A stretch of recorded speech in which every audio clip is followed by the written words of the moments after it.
Hello student, welcome to this video. इस video में हम देखने वाले हैं आपका कक्षा 7वीं का अर्धवार्षिक मूल्यांकन का पेपर है। अर्धवार्षिक परीक्षा का कक्षा 7वीं विषय विज्ञान का हिंदी माध्यम का पेपर यहाँ पर देख सकते हैं हिंदी मीडियम रहेगा। और यहाँ पर अनुक्रमांक विद्यार्थी अपना लिख लेंगे, जिला का नाम लिखेंगे, ब्लॉक का नाम, शाला का नाम, पिता का नाम, विद्यार्थी का नाम। ये सभी भरने के बाद आपको जो पेपर है वहाँ से शुरू होता है। तो चलिए हम शुरू करते हैं। देखिए आपका पूरा पेपर है इस प्रकार से रहने वाला है। और आपका 10 नंबर को जो पेपर है, ठीक है, 10 नंबर को पेपर होने वाला है। उसके लिए हम क्वेश्चन पेपर देखने वाले हैं 7वीं विज्ञान का, ठीक है। यहाँ पर देखिए 22 आपके प्रश्न रहने वाले हैं, 50 नंबर का पेपर रहेगा। और जितने प्राप्तांक रहेंगे वो आपके यहाँ पर अंकित होंगे। तो पूरा वीडियो देखना, आपके 50 में से 50 आने वाले हैं, क्योंकि अच्छे से पूरे हम सब प्रश्न अच्छे से सॉल्व करने वाले हैं। तो चलिए शुरू करते हैं। यहाँ पर देख सकते हैं महत्वपूर्ण निर्देश हैं। कुछ निर्देश दिए जाते हैं पेपर में, वो निर्देश हैं प्रश्न पत्र में प्रश्नों के उत्तर प्रश्न के नीचे या आगे दिए गए स्थान में निम्न निर्देशानुसार लिखे जाएँ। सभी प्रश्न हल करना अनिवार्य है। और यहाँ पर आप देख सकते हैं यहाँ से आपको कार्य प्रारंभ करना है, ऐसा आपका पेपर रहने वाला है। और बहुविकल्पी प्रश्न है 1 से 10 तक के, पहले इनको सॉल्व करते हैं, उसके बाद हम आगे के प्रश्न सॉल्व करेंगे, ठीक है। तो देख सकते हैं प्रश्नों को पढ़कर नीचे दिए गए विकल्पों में सही विकल्प चुनकर लिखिए। तो इस प्रश्न को पढ़ना है पहले। देख सकते हैं यहाँ पर देख सकते हैं एक सही जोड़ी मिलाना है इसमें से बेसिकली आपको। तो यहाँ पर देख सकते हैं ए में वसा लिखा हुआ है, बी में विटामिन ए है, यहाँ पर विटामिन सी लिखा है, विटामिन डी है। तो इसमें से आपको सही मैच करना। तो मैं आपको बता दूं कि वसा जो होता है वो किस में पाया जाता है, घी और तेल जो होते हैं इनमें वसा पाया जाता है, ठीक है। विटामिन ए होता है गाजर में पाया जाता है, आम में होता है, पपीता में होता है, ठीक है। तो गाजर से मैच कर लेंगे। विटामिन सी आंवला में होता है, आपने देखा ना, आंवले का अचार हमें खाना चाहिए क्योंकि उसमें विटामिन सी होता है, ठीक है। विटामिन डी सूर्य के प्रकाश में होता है, सूर्य के प्रकाश में बैठ जाए ना तो उससे हमें विटामिन डी की पूर्ति होती है। तो ये इस प्रकार से मैच करने हैं। तो हमें यहाँ पर जो ऑप्शन है उसके हिसाब से आंसर बताना है, ठीक है। तो इसमें आप देख लीजिए कि कौन सा ऑप्शन सही बैठ रहा है इसमें, ठीक है। तो ए का क्या होना चाहिए, यहाँ पर होना चाहिए आपका घी तेल, मतलब दूसरे वाला होना चाहिए। ए का 2 किसमें है, सी वाले में, ठीक है। तो यही आंसर हो जाएगा, ठीक है। ए का 2 है। बी का है आपका कौन सा है, बी का ए है, सही है। हाँ इसमें बी का ए दिख रहा है। सी का आपको होना चाहिए चौथा, ठीक है। तो हाँ इसमें है, सी का चौथा है। डी का है आपका थर्ड वाला, तो इसमें थर्ड वाला है। तो यही आपका सही उत्तर हो जाएगा, सी ऑप्शन। तो सी ऑप्शन इस प्रकार से, और पूरा ये सभी आप इसमें लिख देंगे यहाँ पर, ठीक है। दूसरा प्रश्न देख लीजिए, कौन सा पदार्थ जल में पूर्णतः विलेय है। तो प्रश्न 2 है आपका, कौन सा पदार्थ जल में पूर्णतः विलेय है, ये आपको बताना है इसमें।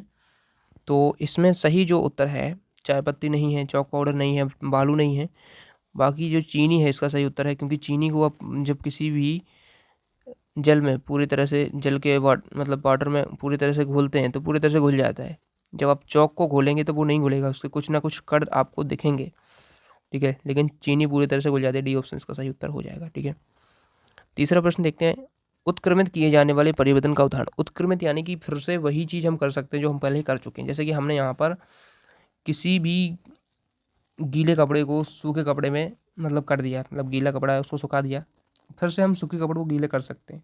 लेकिन कुछ ऐसे परिवर्तन होते हैं जो रासायनिक परिवर्तन होते हैं, उन्हें हम उत्क्रमित नहीं कर सकते। जैसे कि हमने दूध से दही बना दी तो दही से दूध नहीं बना सकते। तो उत्क्रमित किए जाने वाले परिवर्तन का उदाहरण है इसमें बी वाला, यानी गीले कपड़े से सूखे कपड़े, ठीक है। क्योंकि हम उसको फिर से कर सकते हैं, सूखा कपड़ा है उसको गीला कर देंगे, गीले को सूखा कर सकते हैं, मतलब सुखा सकते हैं। लेकिन हमने कहा कि अनाज से बनाया गया आटा, लेकिन हम अनाज से तो आटा को बना सकते हैं, लेकिन आटे से फिर से अनाज नहीं बना सकते, ठीक है। कली से फूल का बनना, लेकिन फूल से फिर कली नहीं बना सकते। दूध से दही का बनना, लेकिन दूध से दही तो बना सकते हैं, लेकिन दही से फिर दूध नहीं बनेगा। तो इसमें बी ऑप्शन जो होता उत्तर आपका सही है। चौथा प्रश्न, पर्वतीय प्रदेशों के वृक्षों के पत्ते होते हैं, कैसे होते हैं ये बताना है। पर्वतीय प्रदेशों के वृक्षों के जो पत्ते होते हैं चौड़े फलक वाले होते हैं, सुई के आकार के होते हैं, कांटेदार होते हैं, गोल आकार के होते हैं। तो इसमें जो सही उत्तर हो जाएगा, पर्वतीय प्रदेश बोला है तो पर्वतीय प्रदेश के चौड़े फलक वाले होते हैं, ठीक है। ये उत्तर सही उत्तर हो जाएगा। जो राजस्थान, मतलब राजस्थान में रेगिस्तान है वहाँ पर कांटेदार वृक्ष होते हैं, ठीक है। तो इस प्रकार से फर्स्ट ऑप्शन सही हो जाएगा। अब पांचवा क्वेश्चन देख लीजिए, हमारे परिवेश में होने वाले परिवर्तन जिनके प्रति हम अनुक्रिया करते हैं कहलाते हैं। तो जो परिवर्तन होते हैं जिनके प्रति हम अनुक्रिया करते हैं, कोई अपनी प्रतिक्रिया दिखाते हैं, उन्हें उसे हम क्या बोलते हैं, उद्दीपन कहते हैं, ठीक है। तो इसमें फर्स्ट ऑप्शन ही सही उत्तर हो जाएगा। देखिए छठा प्रश्न देख लीजिए, सिलाई मशीन में सुई की गति करना निम्न में से किस गति का उदाहरण है। तो किस गति का उदाहरण है ये आपको बताना है। तो इसमें सही उत्तर हो जाएगा, सिलाई मशीन में जो सुई की गति है वो किस प्रकार की गति है। ठीक है, तो ये बताना है आपको।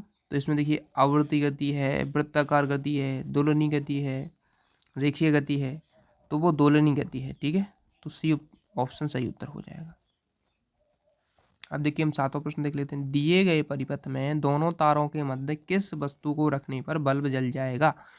यहाँ पर आप देख रहे होंगे, इस स्थिति में आप देखिए, यहाँ पर देखिए, आप देखेंगे यहाँ सेल से बल्ब एक तरफ जुड़ा हुआ है और दूसरी तरफ एक तार यहाँ से है। आप यहाँ पर क्या रखेंगे ताकि ये बल्ब जल जाए? तो हम ऐसी वस्तु रखेंगे जिससे विद्युत जा सकती हो, यानी कि जिससे करंट फ्लो हो सकता हो। ठीक है, तो जिसमें करंट जा सकता है तो वो कौन सी वस्तु है? तो हमें पता है कि लोहे में करंट लग जाता है, तो लोहे की छड़ रखेंगे हम। ठीक है, तो यहाँ पर लोहे की जो छड़ रख देंगे तो ये बल्ब जल जाएगा, क्योंकि यहाँ से सेल से हमने जोड़ ही दिया है, इस तरफ भी जोड़ दिया है, तो ये बल्ब जो है जलने लगेगा। तो हमें यहाँ पर क्या रखना है? लोहे की छड़ को रखना है, तो ये हम रख देंगे। ठीक है, सही उत्तर इसमें कौन सा हो जाएगा? C option. चलिए बढ़ते हैं अगले प्रश्न की तरफ। आठवां का है, दिए गए चित्र में बूझो एक जलती हुई मोमबत्ती को दो भिन्न नलिकाओं चित्र आ व बा में देखता है। किस स्थिति में आंख से मोमबत्ती स्पष्ट रूप से दिखाई देगी? इसमें आपको बताना है कि दोनों स्थिति आप देख लीजिए। पहली स्थिति ये है कि ये जो देख रहा है ना, इसमें से पूरा बिल्कुल सीधा है तो इसको दिख जाएगा, लेकिन दूसरी स्थिति है कि ये टेढ़ी है। ये आप देख सकते हैं, जो नलिका है वो टेढ़ी है, तो टेढ़ी से तो प्रकाश का यहाँ पर गमन नहीं होगा, प्रकाश सीधी रेखा में जाता है। ठीक है, तो टेढ़ी रेखा में तो वो जाएगा नहीं, तो इसलिए इसमें नहीं देख पाएगा वो। ठीक है, तो जो आ ऑप्शन है इसमें सही उत्तर हो जाएगा। और इसमें हमें जो ऑप्शन दिए गए उस हिसाब से हमें देखना है। तो इसमें देख सकते हैं केवल आ चित्र में। ठीक है, तो इसमें ए ऑप्शन सही उत्तर हो जाएगा, केवल आ चित्र में। ये आपको लिख लेना है। ठीक है, मैं स्क्रीन पर लिख रहा हूँ ना, इसलिए राइटिंग उतनी अच्छी नहीं आ रही है, आप लोग लिखेंगे। उसके बाद देखिए नौवां क्वेश्चन देख लीजिए। दो चुंबकों के समान ध्रुवों को समीप लाने पर क्या होगा? तो दो चुंबक हैं, ठीक है, तो जो समान ध्रुव होते हैं चुंबकों के, यदि उनको एक साथ लाया जाए तो वो प्रतिकर्षित करते हैं। यदि असमान हो, यहाँ पर नॉर्थ हो यहाँ पर साउथ हो, तो वो तो चिपक जाएंगे, लेकिन यदि यहाँ पर नॉर्थ ही नॉर्थ है तो वो लोग रिपेल करेंगे, यानी कि ये इस तरफ जाएगा, ये इस तरफ जाएगा, दूर दूर जाएंगे। आपने देखो ना कि चुंबक को जो हम उसके जो विपरीत ध्रुव उसको पास लाते हैं तो वो दूर जाते हैं एक दूसरे से।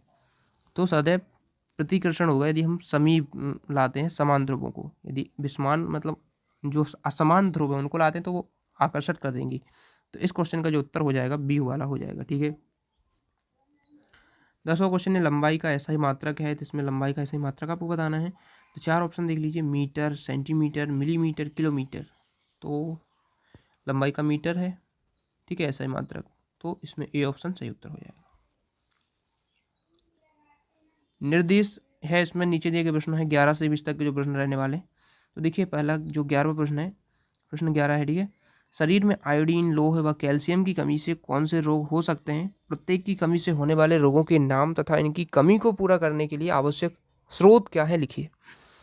तो शरीर में आयोडीन, लोहे और कैल्शियम की कमी से जो रोग होते हैं वो यहाँ पर लिखे हुए हैं, आप देख सकते हैं। शरीर में आयोडीन की कमी से जो होता है वो घेंगा रोग हो जाता है, लोहे की कमी से एनीमिया रोग हो जाता है, और कैल्शियम की कमी से ऑस्टियोपीनिया रोग हो जाता है। तो ये सब रोग हो जाते हैं। ठीक है, उसकी कमी को पूरा करने के लिए जो स्रोत हैं आवश्यक, तो वो है दूध है, अंडा है, मछली है, पालक है। ठीक है, तो ये सभी स्रोत हैं इनकी, इसका सेवन करेंगे, इसको खाएंगे हम, तो इससे हमें ये सभी रोग होने की चांसेस नहीं रहते हैं। ठीक है, 12वां प्रश्न देख लीजिए। कठोर पदार्थ तथा कोमल पदार्थ किसे कहते हैं? दोनों के दो दो उदाहरण दीजिए। तो इसमें देखिए करना आपको क्या है, वे पदार्थ जिन्हें आसानी से संपीड़ित किया जा सकता है किया जा सके कोमल पदार्थ, और जिन्हें आसानी से संपीड़ित नहीं किया जा सकता उसे हम कठोर पदार्थ कहते हैं। ठीक है, तो इस प्रकार से आप लिख सकते हैं। कठोर पदार्थ के उदाहरण यहाँ पर देखिए, और कोमल पदार्थ के भी देख लेना। तो कठोर पदार्थ हैं जैसे लोहा है और पत्थर। ठीक है, इन्हें आसानी से संपीड़ित नहीं किया जा सकता है, बल्कि रुई है, इसको आसानी से आप दबाएंगे ना तो पिचक जाएगी, तो वही संपीड़न होता है। तो ये रुई को कर सकते हैं, मोम को कर सकते हैं, तो ये आपके कोमल पदार्थ हो जाएंगे। ठीक है, तो यहाँ तक हमने कितने 12 तक देख लिए। ठीक है, अब यहाँ से 13 से लेकर आपके 22 तक के प्रश्न हम पार्ट 2 में देखते हैं। आपको पता है कि पार्ट 2 जरूर आता है, आपको पार्ट 2 जरूर आएगा, और पार्ट 2 में हम यहाँ पर वीडियो में पूरे प्रश्न देखने वाले हैं आपके। ठीक है, तो मिलते हैं अगली वीडियो में। चैनल को सब्सक्राइब कर लेना। देखिए सब्सक्राइब आप लोग कर देंगे, जो काला बटन दिख रहा है ना आपको सब्सक्राइब का, आप काला हो गया, तो उस बटन को दबा देंगे तो आपके पास जो वीडियो है वो फिर पहुंच जाएगी। थैंक्स फॉर वॉचिंग, मिलते हैं अगले वीडियो में।